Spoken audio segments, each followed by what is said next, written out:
back. Here we are, Just Math, y'all. We're going to learn how to solve some quadratic equations by factoring. So here we go. This is section 5.5. We're going to solve equations by factoring. These are your 3 steps. First one, it's an equation, so it needs to say equals 0. Make sure it says equal 0. The second one is to factor the problem completely. And this is all our new techniques for factoring. Okay. And then the third thing we're going to do is we're going to take each individual factor and set it equal to 0 and solve and give us a baby equation. Okay, so for this first problem, you see it's already set equal to 0. So step 1 is done. It is already set equal to 0. So now we're going to factor it.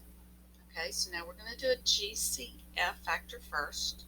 And so I'm going to take out a 2 and a t, and that's going to leave me with a t minus 6 divided by 2 is 3. Okay, so then I factored it completely.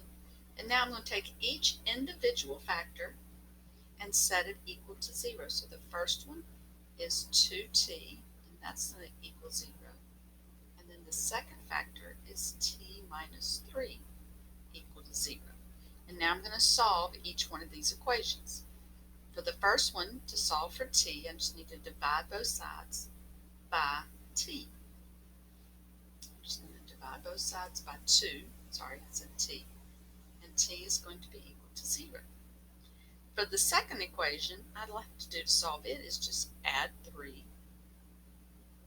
to both sides, and I get t is 3. And so I get 2 answers. I get t is 0 and 3. Do not put these in parentheses. Okay, I have 2 answers for t. That's the first one. All right, you can check it and you'll see that they work. All right, number 2. Step number 1, I need to set it equal to 0. It doesn't say equal 0. It says equal 24. And so I need to subtract 24 on both sides of my equations so that it says equal 0. Okay, so now it's going to say 4x to the second minus 4x minus 24. Okay, so I set it equal to 0. Now I'm going to factor it completely. Factor it completely. Okay, so I have a GCF of 4. And so that's going to leave me with an x to the second minus x minus 6. Keep factoring. That's a trinomial. And I'll put my x here and my x there. Okay. I'm going to use my little scratch over here. I need 2 numbers that multiply to give me 6. That are going to add to give me a -1. So I think that's going to be a, oh goodness, that's too small. How did that happen? Hey, whoa! Y'all getting dizzy yet? Goodness gracious. There we go. Let's get this back to normal size. Oh, goodness. I hit something with my hand, didn't I? Okay, that's close to normal. A little smaller. Oh my goodness, this thing's freaking out. It's all blurry. Okay. Woohoo! That was fun. All right. So this is going to be a -3 and a +2. Okay. So I factored that. This blue is about done. I don't like this blue. I'm not using it again. Let's try this blue. We'll go with purple. All right, so now we take each individual factor and set it equal to 0. So now technically 4 is a factor, but I can't set 4 equal to 0. That doesn't make sense. I'm solving for x. I'm not solving for 4. Okay, so we don't have to do that one. There's no x in that one. So then we'll take the next one, set it equal to 0, and I'm just going to add 3 to both sides. I get x equal 3. And then the other one is x plus 2. Subtract 2 on both sides, and I get x is -2. So I have 2 answers for x, 3 and -2. Okay. Now, it's going to be normal to get 2 answers for your variables. Sometimes you might actually get 3 answers. So when that happens, it's okay. It's normal. All right, let's do a couple more. The next slide, let's see if I can get this thing back down to normal. There we go. That's a little better. Okay, all right, 4 more examples. Didn't put the steps on here. Step 1 is to set equal to 0. Okay, so I'm going to make it set equal to 0. Looking at this example 3, I got to have a 0 here, so I'm going to subtract 6x, and that's going to make a 0. So I got to do it on this side as well. Now here's where you got to be careful. You remember how we write our trinomials? X to the second, and then the x, and then the constant. So make sure you write it in order, or else when you factor it, you won't have the right numbers. Okay, so step 2, I'm going to factor it. Okay. All right, this is an easy one. I just need my 2 numbers that multiply to give me 8 and add to give me a negative 6. 4 and 2, negative 4, negative 2. Okay, so it'll be minus 4 minus 2. All right, so now take each factor, set them equal to 0. So there's the first factor. That's x minus 4 equals 0. Add 4 to both sides. Get x equal 4. And then x minus 2 equals 0. Add 2 to both sides. And x equal 2. So I have 2 answers. All right. Example number 4. Same thing. I need to make it say equals 0. So I'm going to add 7x to both sides. And when I do this on the left, I got to make sure I keep it in the right order. Okay. Now this one I'm going to have to bottoms up factor. So be ready for it. Got to be ready for whatever kind of factoring comes at you. All right, so the 6 is going to come over here to the 2 and make it 12. Okay. I'm going to put my x in position, but I got to remember to divide by that 6. And my 2 numbers are going to be 3 and 4. I'm going to reduce. And I'm going to reduce. And then I can bottoms up. So my factors are going to be 2x plus 1 and 3x plus 2. Okay, so now I'm going to take each one of those factors and set them equal to 0 and solve. So the factoring part's done. Take each one of those and set them equal to 0 and solve. So I have 2x plus 1 equals 0. Subtract 1 on both sides. Divide both sides by 2. And I get x is negative 1/2.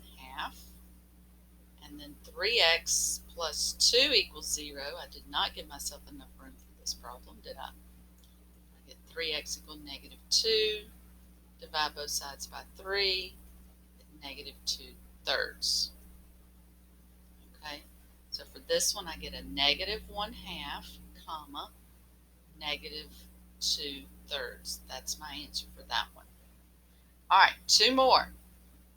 2 more. Okay, keep going.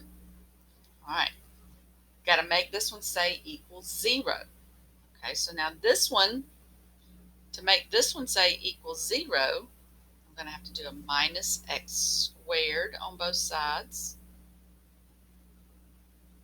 and a minus 30x on both sides.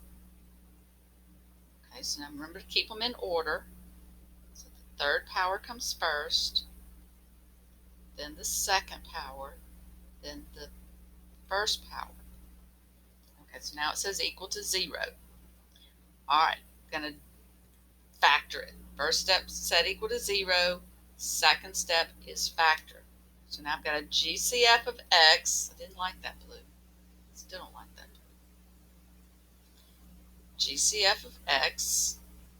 It's going to leave me with an x squared minus x minus 30. Remember the GCF, I don't have to worry about anymore. No, I will. So I got to factor it. I need two numbers that are going to multiply to give me 30. That are going to add to give me a negative 1. It's going to be 5. Oh, it's a negative 30, excuse me. And negative 6. 5 and negative 6. So plus 5 minus 6.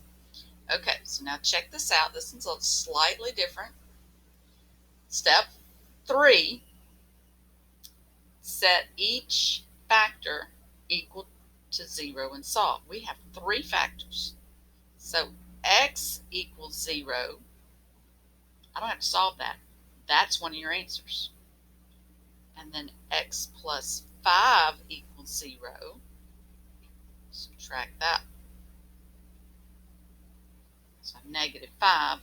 And then the third factor is x minus 6, set it equal to 0. So I have 3 answers for this one. 0, comma, negative 5, and 6. And it does not matter the order you put them in. Just make sure you put the comma between them. 3 answers on that. All right, one more, last one. Guess what? It's already set equal to 0.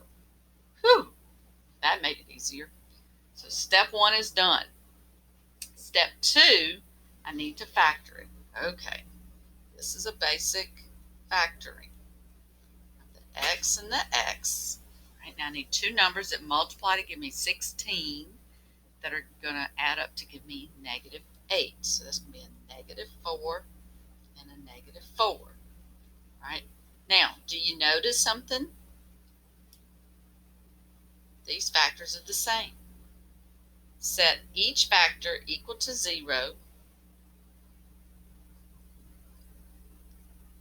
and solve. Well, add 4 to both sides. I get x is equal to 4. Same thing happens here. Now, technically I get 2 answers, but since it's the same number, my official answer is just 4.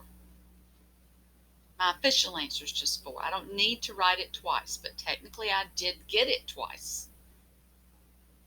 And so when you're doing these problems with the little 2 on them, you should anticipate getting 2 answers. Notice all of these with the little 2 got 2 answers. This one over here with the little 3, it got 3 answers. Yeah, that's right. Okay. This one had a little 2, and technically I got 2 answers. It just is a coincidence that they're the same, so I only have to list 1. All right, back to solving. Here are your steps. Set it equal to 0 first. Sometimes they'll already be set equal to 0, sometimes not. Make sure you get your trinomials, your polynomials in the right order, or else you won't be able to get them factored correctly, because there was a specific order that you need those trinomials in to factor them. Okay, so set it equal to 0, get it in the right order. Factor completely. Do the GCF. Do your trinomials. Do your specials if it turns out to be special. Okay. Then you set each factor equal to 0 and solve. All right. The only one we didn't use was when the GCF was a constant. If that factor has a variable in it, you set it equal to 0 and solve. Okay. That's it. That is all, y'all. It's just math. Y'all have done really good on Chapter 5. Test next week. Y'all are going to be great. Y'all have a great night.